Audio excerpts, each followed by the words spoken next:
Hey everyone, this is Professor Capko again, and we're going to do some more with friggin fractions. This time we're going to multiply and divide our friggin fractions.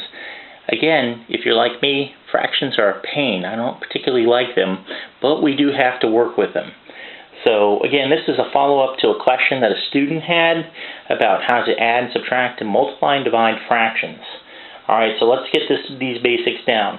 Alright, anytime we deal with multiplication of fractions, and let's give you some examples.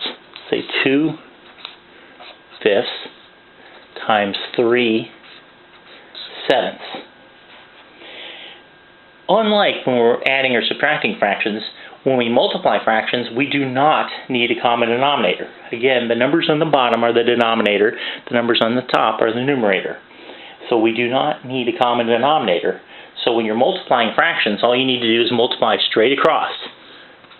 2 times 3 is 6. Multiply straight across. 5 times 7 is 35. So the answer to this one is 6/35.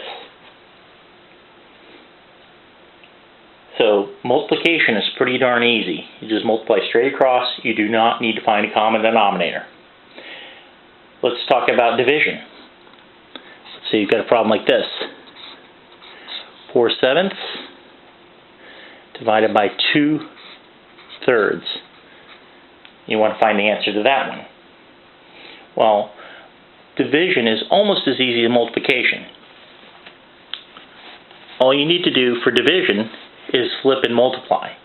So for this, what I want you to do is I want you to leave the 4/7 exactly as it is. And again, we don't need a common denominator.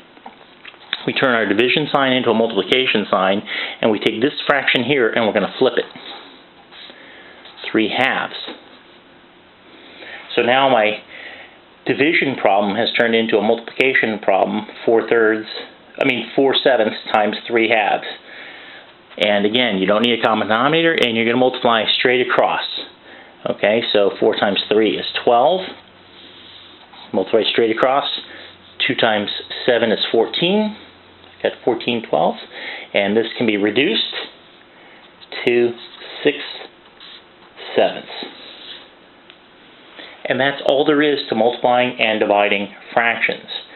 I'll spend some time with another video down the road showing you how to reduce fractions, but for right now, I just want to give you the quick an easy way to multiply and divide fractions.